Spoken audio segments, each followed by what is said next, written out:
Hi readers, friends, and families. Miss Jules here. Another Storytime Sunday. I can't wait to read to you all. Today I'm reading Roberto, the Insect Architect.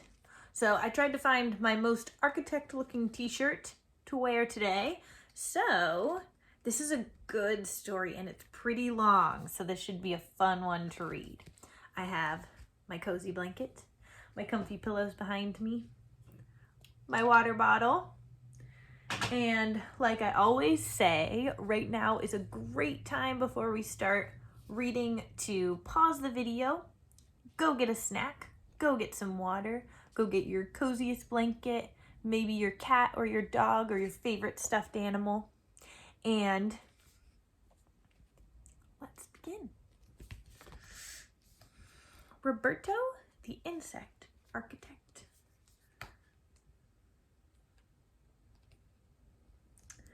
Even when Roberto was little, he went against the grain. Like most termites, he melted over maple and pined for pine. Oak was okay too, but Roberto didn't eat his food. He played with it. "You're wasting a good meal," his mother said. "Don't you know there are termites starving in Antarctica?" But Roberto didn't answer. He was busy daydreaming about becoming a famous architect.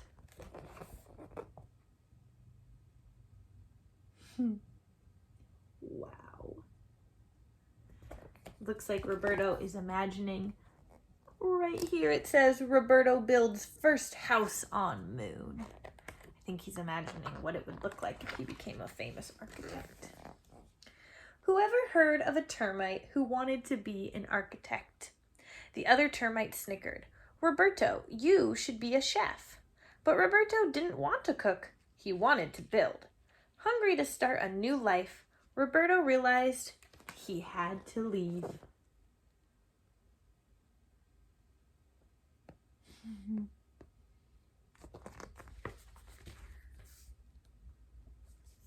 So Roberto packed his bags and took the train to Bug Central Station in the busy, buzzing hive of the big city. The city has a place where you could build your dreams. It was a place where you would be accepted. It was a place where the other termites wouldn't bug you.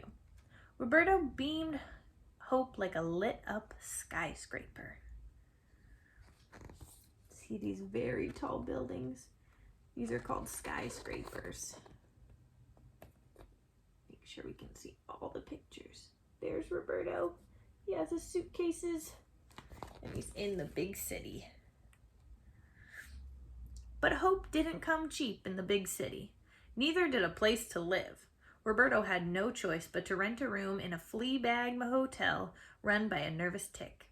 He shared the room with a family of bed bugs. Roberto introduced himself. Then he built the bed bugs their very own beds. Here's his hotel. Ooh, lots of bugs in this. After a good night's sleep, Roberto began to look for work as an architect, but things didn't go very well. "Show me what you've done," said the architect, Hank Floyd Mite. "There are no termites in my houses," stated Fleas Vanderhoe. "I'm busy," Antonio Gaudi blurted out. "Don't bug me."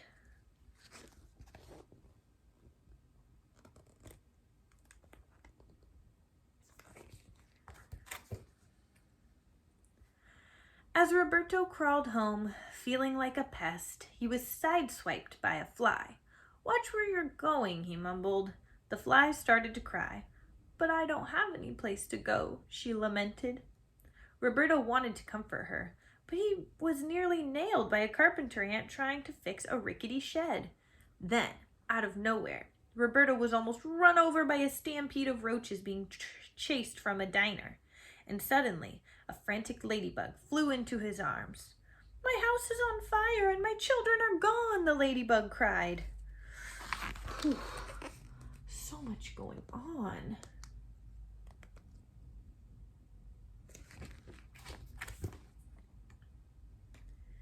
Roberto could see that he wasn't the only bug with problems.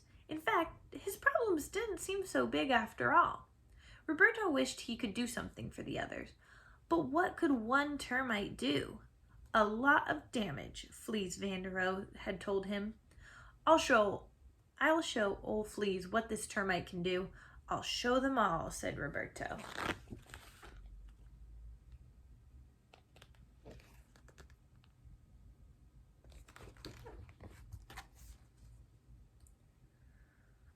Back at the hotel, Roberto came up with a plan.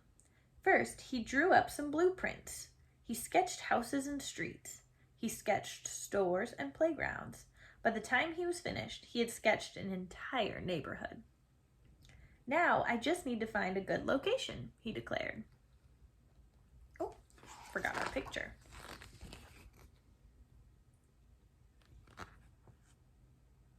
Wow, that's pretty big.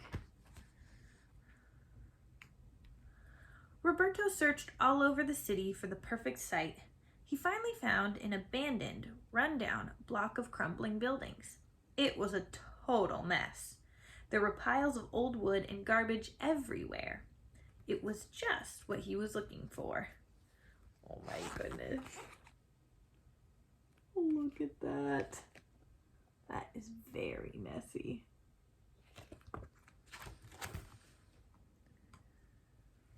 Roberto hammered and nailed. He sawed and sanded. He worked day and night. Like a magician, he transformed the block of junk into a street of extraordinary homes. Each one was a work of art. But Roberto didn't sign his artwork. Instead, he anonymously sent the keys to the new owners. Then he rolled up his plans and went home. There's him working and his beautiful homes he built. Some very surprised bugs went home too. Tudor, the fly with no place to go, buzzed with delight. I am a housefly again, she declared. Then Grant, the carpenter ant, arrived. He dropped his tool belt on the porch. Now I can have a real workshop, he beamed. The roaches were the next ones on the scene. You won't find us sleeping in salads anymore, they rejoiced. Finally, Dottie, the ladybug, and her children moved into their new lair. It's perfect, she sighed. It's fireproof. Here's the fly's house, the carpenter ant's house, the roach house, and the ladybug house. I wonder which one you would want to live in. Quickly, word spread. Soon, everyone wanted to know who built these amazing abodes. Rumors were flying. Antennae were buzzing. Barbara Waterbugs wanted an exclusive interview. Robin Leach promised to make the builder rich and famous. Stephen Shieldbug wanted the movie rights. Diane Spider searched the World Wide Web for the scoop. The Insect Inquirer offered a reward to the first bug who brought the builder to light.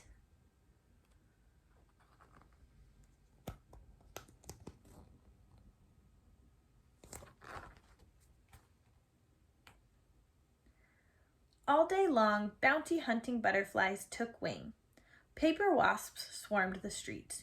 Bold weevils crawled out of the woodwork, but late at night, a click beetle got the shot.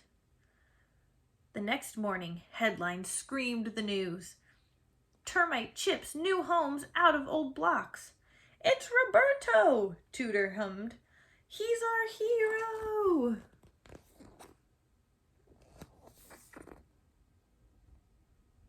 Oh boy.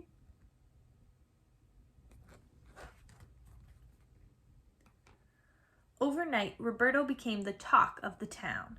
Architects offered him jobs. Book publishers wanted his story. Ladybugs sent him love letters. And his bug buddies threw him a big bash. At the height of the party, the mayor unveiled a statue of Roberto to be placed in the city park. Roberto, insect architect, it said.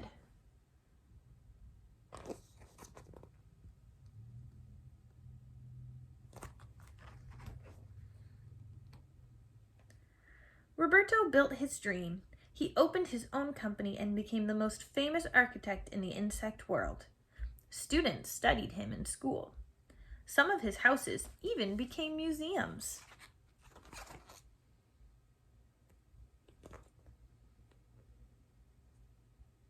Wow.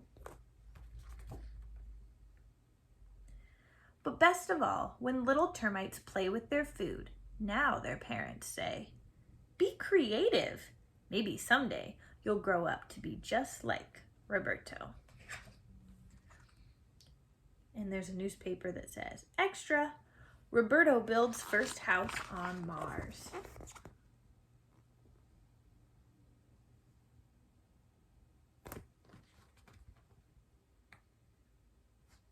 The end.